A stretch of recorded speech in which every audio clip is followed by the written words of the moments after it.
And welcome in. Lucky enough today to be joined by a guy on a pretty elite list as far as the company he's keeping. And what do I mean by that? I mean, up and coming Pirates pitching prospects. Yeah, that's a list you want to be on right now. Not everybody can be Paul Skeens. We get it. But between Paul Skeens, Jared Jones, and a bunch of young arms that are this close to making their major league debuts, it is a stacked list right now if you go to the Pirates prospect list of the arms they have on the way. And lucky enough to be joined by one of those arms right now. Like he's only an arm. He's a man. He's a human being. Thomas Harrington. Thanks for joining today, Thomas. How are you? Doing well. Thanks for having me, Chris. Absolutely. So I want to get to the story of what your, professional debut is like, what it's been like coming up through the minor league system for the Pirates and all of that.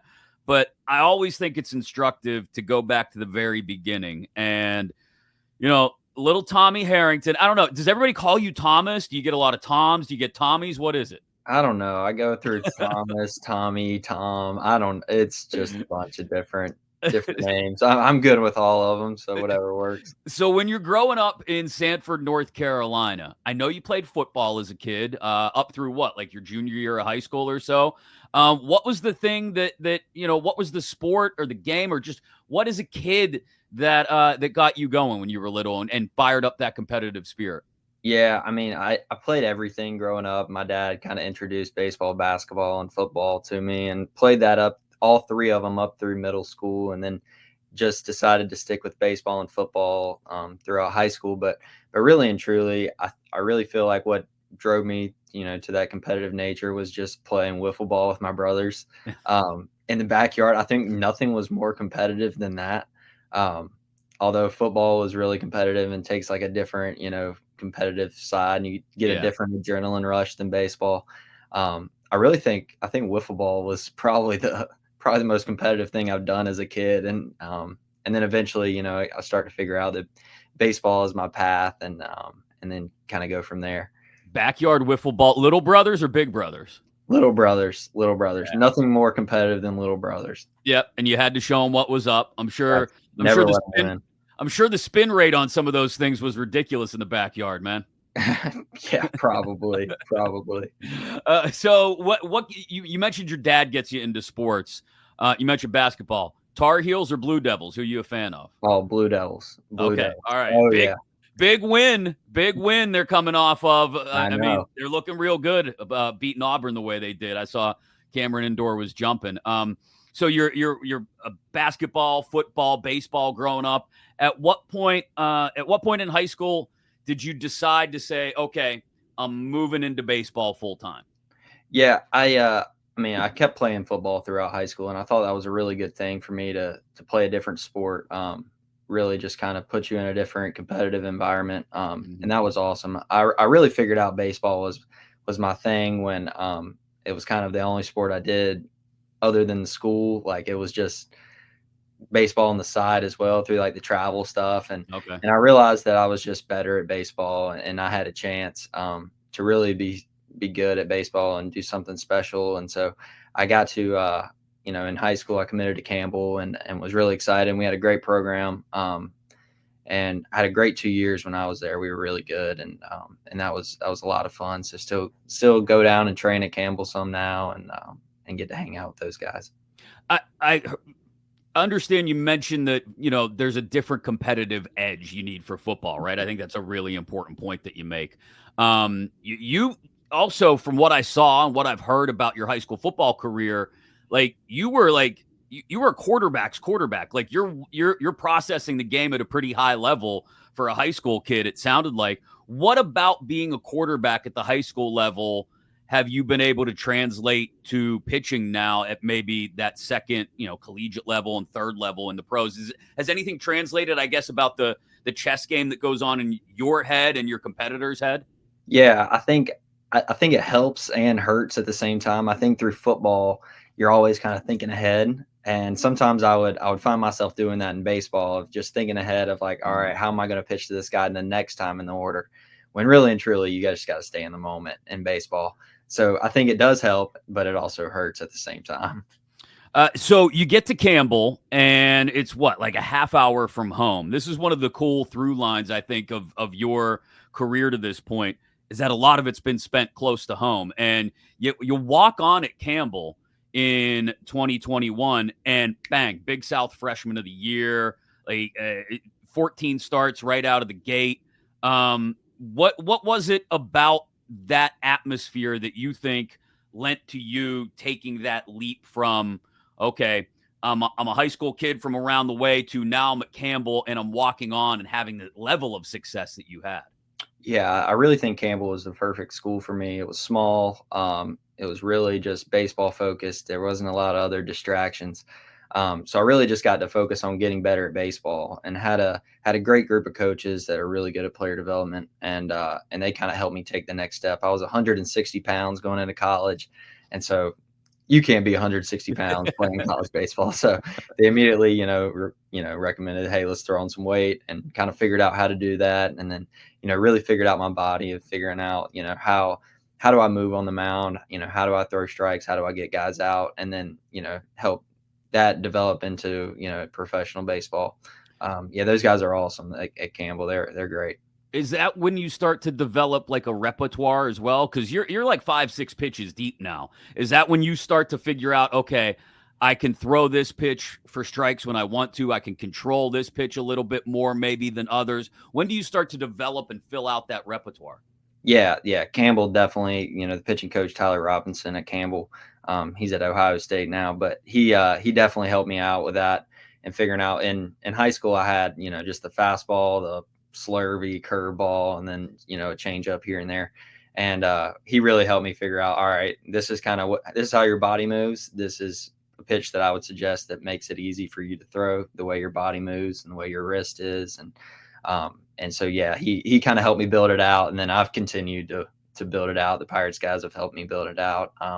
So yeah, still working, still just trying to find a niche. It's something different that hitters haven't seen.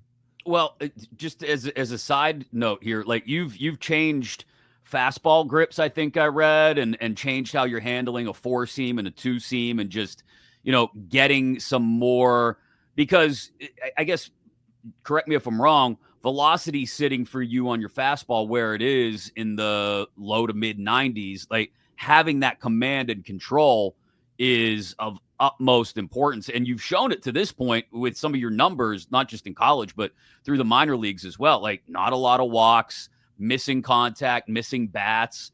At what point do you go, okay, I'm pitching well, and all the numbers tell me I'm pitching well, and I feel like I'm pitching well, but I'd still like to make a change here to maybe elevate things?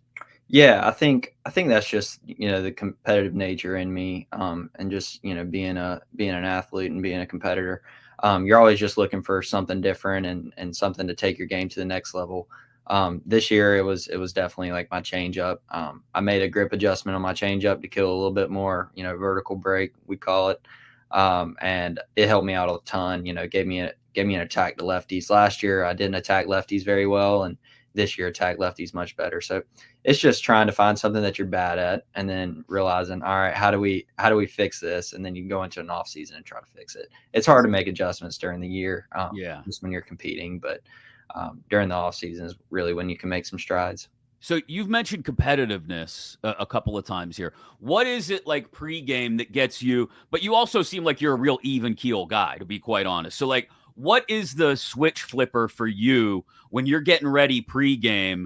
Like, is there certain music you got to listen to? Is it a pre-workout? I don't know what is it that that turns Thomas Harrington into, I'm going to go out there and I'm going to shove 95 and I'm going to put you away when I need to, that competitive fire. Yeah, for me, there's really not much. I'm pretty even going and even keel, and I don't really have anything that just like sparks me. But definitely you learn how to flip a switch, and you realize that, all right, this is business now. For me, I always just try to think, as soon as I get off the bullpen mound, I'm ready to go. That's just kind of not a cue, but that's just when I try to flip the switch of like, all right, it's time to be a competitor and go out and help the team win. So That's when it becomes business time. I like that. that's it. That's it. So it became business officially for you in the summer of 2022. You're the Big South Pitcher of the Year, right? And at that point, scouts are showing up a little bit more. They're watching you pitch. You're the only pitcher in the country with a dozen wins at the collegiate level. I think 10 in a row at one point, too, right? So you're just dealing 111 strikeouts. Everybody recognizes this is a guy with a ton of potential. Take me into that day when you realize, I don't know if there's a certain day. I don't know if it's that first start that year against App State where I think you K'd like 13. I don't know if it's that one against Presbyterian where I think you almost had a complete game. You went 8 full innings. At what point in the season do you go, oh man, like, this is legit. Like, I'm going somewhere with this.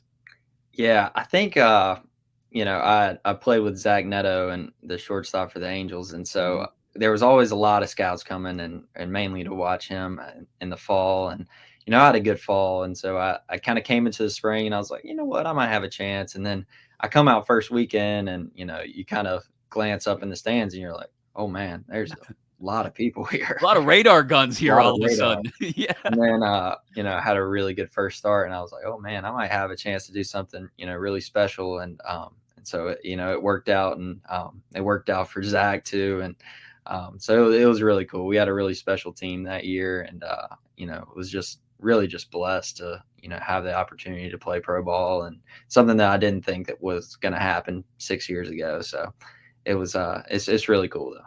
You mentioned the connection to Zach and how much you still feel connected to what they gave you at Campbell.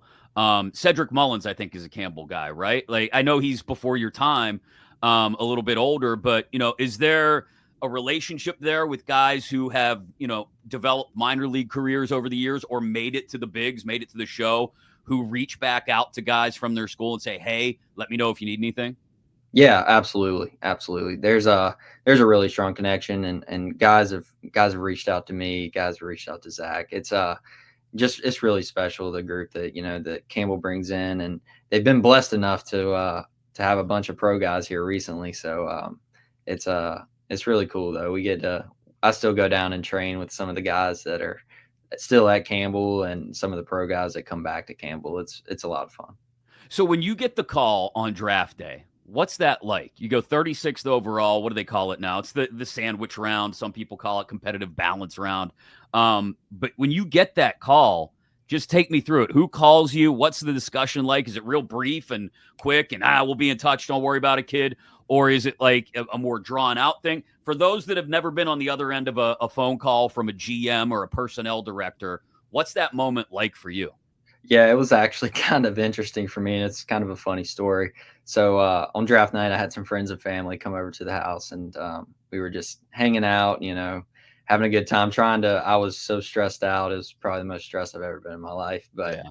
just real uneasy. But my mom finally came up to me and she was just like, "Can you answer your phone?" And I was like, "What do you mean?" She was like, "My agent Lee Long, he's been calling me, and my phone's not working."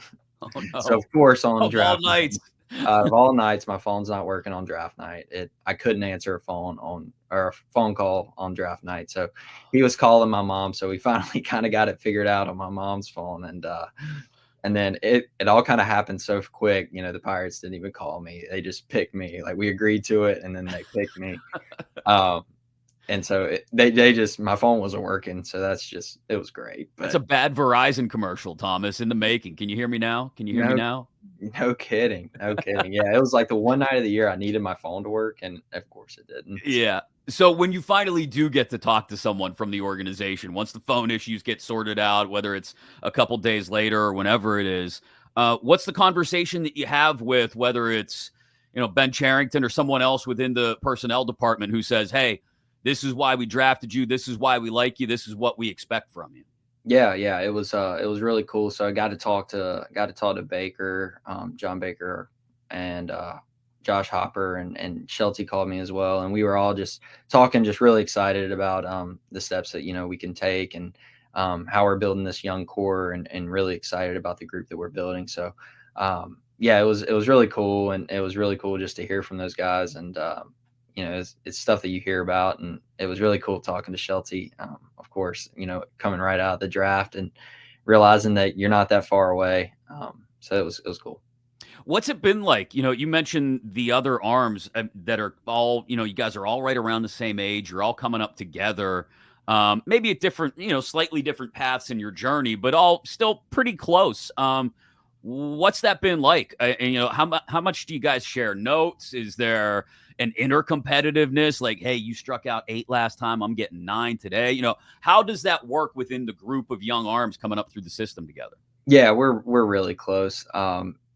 Paul, Jared, Bubba, myself, and Hunter Barco, we all train together at the same place in the off season. So that's really cool. And obviously we share a lot, and we're all really good friends, and hang out together a lot during spring, and then pretty much live together during the year. So yeah, I mean, we're all obviously sharing stuff and trying to help each other out of like what works. We're all different pitchers though, and we all attack hitters in a different way. So sometimes that part's challenging, but all just learning off of each other and trying to just fill it all out it's really cool to be around those guys. Barco and Solometo, the weirdos, because they're the Southpaws, or Yeah, they are. They are. can't trust the lefty, man. Can't trust the lefty. So you make your pro debut in 2023, and I mean, you light Bradenton up like 39 strikeout or 40 strikeouts in 39 innings, I should say. After a month, you're called up to Greensboro. And before we get to the actual pitching at Greensboro, like, you're an hour from home now. I know we were talking before we got started, and you're like, okay, I'm not trying to hang out at home with my little brothers and my mom and my dad, but like, you're an hour from home, and you're progressing through the minors now. I mean, are people coming to the games? Or your mom and dad coming to the games? Like, are you going home on Sunday for dinner? What's that like? Yeah, I was putting in a lot of ticket requests. It was a lot of ticket requests, but yeah, a lot of people came to the games, and it was really fun playing close to home. Getting to see friends and family come to the games, and just, they're just really proud of me and what I've accomplished. So it was really cool to see them come to the games and stuff. But yeah, I was a little bit ready to move on from Greensboro, I will say. So yeah, because you blew Greensboro away as well. And again, the strikeouts are there. You're right around a K an inning. You're missing bats, and you get the invite to spring training last year. When you get told that, like, hey, you're going to be in big camp now. I know it ended with an injury last year in spring training, so it's probably not the best taste left in your mouth. But like, what's the experience like of just thinking to myself, okay, I'm getting prepared to go to major league spring training now? Yeah, major league camp was awesome. It's definitely a different experience from minor league camp, and it presents a lot of different challenges, and you're really just trying to figure it out. When I met with Ben at the beginning of camp, and the big thing for us was just learn. Obviously, I knew I wasn't going to break with the team, so it was just learn from these guys. Watch what they do, and try to figure out different things that may work for you, may not work for you. So yeah, Major League Camp was really cool. It was a lot of fun. So really excited for this year and try to go compete. Take me through a bullpen session at Major League Camp, because I've been in that position of sitting behind the catcher and watching guys work while you're throwing a bullpen. And at Pirate City, it's not the same as a lot of other spring training complexes. You got fans wandering around. They're standing there watching. You got people yelling your name. They're asking for autographs in between, your bullpen sessions. So what's it like? Is it, hey, I want to work on this certain pitch today? Is it getting together with the pitching coach beforehand and, no, that's good, work on the full repertoire, especially when you're trying to impress at Major League Camp? Just what's the routine like? Yeah, for me personally, it's I usually try to pick one thing and try to work on that during a bullpen session. Bullpen sessions, we might get 20 pitches max, sometimes less, sometimes maybe a little bit more. But yeah, I just usually try to work on one thing and try to nail that one thing during the bullpen session, not try to focus on too much. It's really cool though at Pirate City. We have all the bullpens right beside each other. I think there's like 8 of them. So a lot of the guys are throwing at the same time. And so we're getting to learn, and hear stuff from other guys, talking about their bullpens. And, we got all the tech and coaches, all around you. So sometimes my first bullpen was a little stressful in Major League camp, It's a but lot of eyeballs, right? yeah, I just mean, a lot of eyeballs, a lot of stuff going on. So, but yeah, it's the way my bullpens work are usually just try to pick one thing, focus on that, and just try to listen and learn.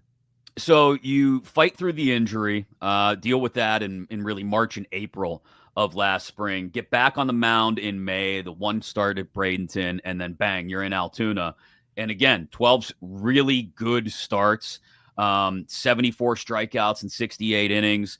And now you feel like, okay, not only am I at the AA level, but if I really wanted to, I could drive a couple hours down the road and Pittsburgh is right there. Like, does the realization start to hit you a little bit more that, hey, I'm climbing the ladder now and I'm getting closer and closer every day? Yeah, it definitely does. When I got promoted to AAA, our AAA manager Miggy, he's awesome. And the first kind of conversation with me, he was like, "Man, you're just one day away, whether you realize it or not." And you hear that and you're like, "Holy crap, I am one day away." Yeah. And so that was really cool, and it really hit me when I got to AAA that I'm really close and a lot closer than I think I am sometimes. And so yeah, it was fun. So yeah, AAA. I think you had a WHIP under 1 in 8 starts there. Maybe not missing as many bats, but still getting a lot of soft contact. It just, what did you learn from the last couple of months spent at Indy last year, and how does it build your confidence to come into Major League camp again this coming spring, and hopefully at some point in the year make your debut at PNC Park? Yeah, AAA definitely presented a little bit different challenges than AA, and really, it's just the experienced hitters. A lot of those guys have showtime. A lot of them have been up for a while and down, and back and forth, and so it's a little bit of a different vibe. But yeah, I got beat up in my first start against Toledo, and that was a major league team. That was pretty much their postseason team in Toledo, my first start, and my second start was against St. Paul, and really kind of figured it out. You really just got to learn to pitch to your strengths in AAA, and you get hurt for mistakes. But yeah, it was just a little bit different challenge than AA. But yeah, it gives me a lot of confidence rolling into spring training. Kind of figured it out in AAA, and threw together some good starts, and yeah, just ready for spring and ready to get after it. Is this an off season, a winter where you spend sort of continuing to tweak and refine things like grips and delivery and pitches and how you want to use them? Or is this more about, no, I really like what I have. Now I just need to dial it in and make it as repeatable as possible? Yeah, I think it's a combination of both. I think it's definitely a little bit of tinkering with some delivery and some stuff, but I really liked where I finished last year and felt like my stuff was in a really good spot and felt like I was pitching really well. So I just kind of want to keep rolling with that in the spring and see where I'm at during spring. All right. Before I let you run, you mentioned all the young arms that you're coming up with. We'll play a little word association, or you can give me a phrase if you want. I'm going to throw out a name. You give me a word or a phrase that you instantly think of when I mention that name. Okay. All You right. ready? All right. Paul Skeens. Heat. Heat. Jared Jones. Angry. Angry. He doesn't look angry when he's out there. He just looks intense. Like, Oh, he's fired up. He's fired up. I have to ask this because I do not lie to you about this, Thomas. I've had females ask me about this. The taco meat poking out of the top of the jersey. Is that a purposeful decision by Jones, or is that just I'm just going out to throw? I don't care what I look like. I don't know. I think it's kind of purpose. I think it's on purpose. He but knows what he's doing. I don't know. Johns and I are really good friends, so I'm gonna talk a little bit of crap. You'll have to get to the bottom of that one for us. Yeah, sure. Bubba Chandler. Good fastball. He's got a really good fastball, man. Braxton Ashcraft. Curveball. He's got a banger too. Nice. Who am I forgetting? Oh, Hunter Barco. Funky. Funky on the mound, off the mound, or yes? On the mound, yeah. Okay. Anthony Solometto. Oh, even funkier.